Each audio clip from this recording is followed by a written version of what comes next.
और एक विशेष बात जो ज़्यादातर लोगों को नहीं पता है, 2014 में बरवाला कांड हुआ, सबको पता है। बरवाला कांड के बाद सतगुरु रामपाल जी हिसार की जेल में बैठे हुए हैं और बरवाला कांड के बाद से संत रामपाल जी की संगत में 2 पार्ट हो गए। संगत 2 भागों में विभाजित हो चुकी है। एक भाग है सतगुरु रामपाल जी का कलयुगी परिवार, जिसमें उनके बेटा बेटी भाई बंधु रिश्तेदार, ये जो सतलोक आश्रमों को लोग चला रहे हैं, जो संचालन वर्तमान में कर रहे हैं, कोऑर्डिनेटर वगैरह, एक पार्ट ये है जो कि बिल्कुल भी ज्ञान आधार से नहीं चल रहा है, संत जी के विचारों के आधार से नहीं चल रहा है और इस भक्ति मार्ग में अपनी मनमानियाँ ज़्यादा करता है, जिस कारण से भक्तों की भक्ति का जो है सत्यानाश हो रहा है।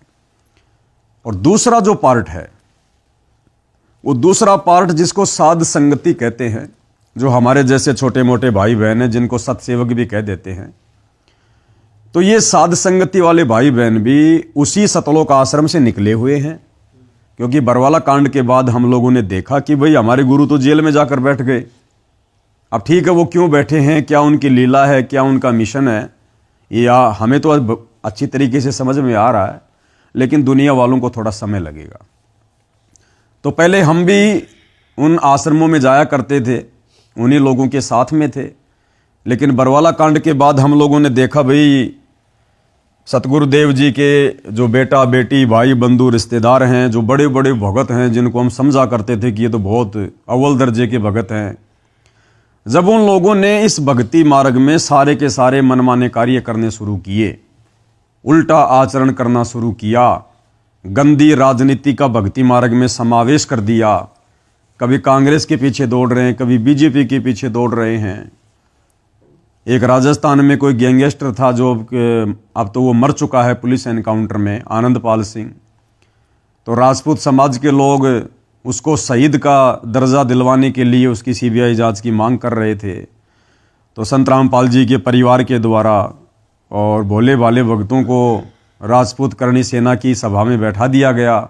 यानी भक्तों के द्वारा सीधे सीधे तौर पर यह कह सकते हैं कि एक गुंडे की सीबीआई जांच का समर्थन करवा दिया गया।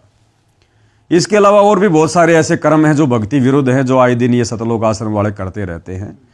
तो इन लोगों के इन तमाम कुकर्मों को देखकर हम कुछ भगत भाई बहनों ने मीटिंग की, हमने निर्णय लिया कि भाई हमें कभी तो कांग्रेस में ले जाया जा रहा है, कभी कह रहे हैं कि बीजेपी का समर्थन करो। तो हम लोगों ने विचार किया कि ये कांग्रेस और बीजेपी छोड़ के तो हम भक्ति करने के लिए आए थे, फिर से हमारे को उसी बीजेपी कांग्रेस में धक्के मारे जा रहे हैं। तो भाई मामला कुछ डगमग है। तो गहराई में गए तो पता चला कि भाई सतगुरु रामपाल जी के परिवार के द्वारा तो बिल्कुल ही ज्ञान विरुद्ध कार्य किए जा रहे हैं।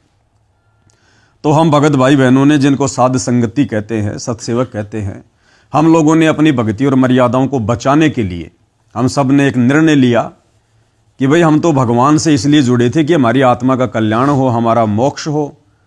और आत्मा का कल्याण होगा गुरुदेव के वचनों पर चलने से।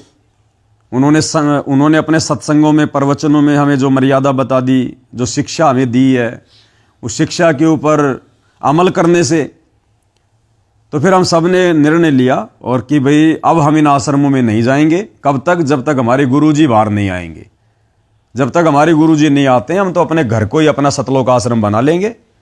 और आप जी देख रहे हो कि आज हजारों की संख्या में जो साध संगति से जुड़े भाई बहन हैं, सब ने अपने गुरुदेव भगवान को ये आसन दे दिया है। घर घर में बेड लग गए हैं, गुरुदेव भगवान की तस्वीर लगी हुई है और सुबह शाम गुरुदेव भगवान को विधान अनुसार, गीता अध्याय 3 श्लोक नंबर 13 के अनुसार परमात्मा को भोग लगाने का विधान है। सुबह शाम परमेश्वर जी को भोग लगता है, मालिक को विराजमान कर दिया है। सुबह शाम परमेश्वर की 5 दीपक वाली थाल के साथ में आरतियाँ उतारी जाती हैं और डर कर, हर प्रकार से मर्यादाओं में रहकर कि कोई मर्यादा ना टूट जाए, सतगुरुदेव भगवान नाराज ना हो जाएं, इस आधार से हम अपने घर को ही अपना सतलोक आश्रम बनाकर भक्ति कर रहे हैं। और निसंदेह साध संगति से जुड़े भाई बहन जिस प्रकार से मर्यादाओं में रहकर घर को आश्रम बनाकर गुरु को परमात्मा मानकर भक्ति कर रहे हैं, ऐसी भक्ति हमें लगता है कि शतलोक आश्रमों से जुड़े भाई बहन, सतगुरु रामपाल जी का परिवार तो लाख जन्म भी नहीं कर पाएगा। जो वर्तमान के उनके कर्म हमारे सामने हैं। तो बहुत अच्छा चल रहा है मालिक की दया से। परमात्मा पल पल हम सबके साथ में हैं, सूक्ष्म रूप में हमारे साथ में रहते हैं। परमात्मा किसी चीज़ के भरोसे नहीं रहने देते, हमारा कभी कोई काम नहीं अटकता। और व्यर्थ की डिमांड हम परमात्मा से ज्ञान को आधार बनाने के बाद में हम करते नहीं हैं कि परमात्मा मैं नौकरी लग जाऊं, मेरा बेटा नौकरी लग जाए, घर में भैंस आ जाए, बड़ा मकान बन जाए, बड़ी गाड़ी आ जाए। ये फालतू की जो ये डिमांड है ये हम अपने गुरुजी से करते नहीं हैं। हम केवल उनसे भक्ति की डिमांड करते हैं। परमात्मा भक्ति दान देना, मर्यादाओं में रखना, ये परमात्मा कोई ऐसा कार्य हमसे भूलवश भी ना हो जाए जिससे आपके दिल को जरा भी ठेस पहुंचे। तो ज़्यादा कुछ हमारी डिमांड है नहीं भक्ति के अलावा। और बाकी फिर भगवान समर्थ है, साक्षात धरती पर प्रकट है। और जिसकी भक्ति करने की नीयत होगी फिर परमात्मा कमी उस भगत को किसी चीज़ की छोड़ता नहीं है। तो इस आधार से वर्तमान में संत रामपाल जी की संगत में ये 2 पार्ट जो है ये बने हुए हैं।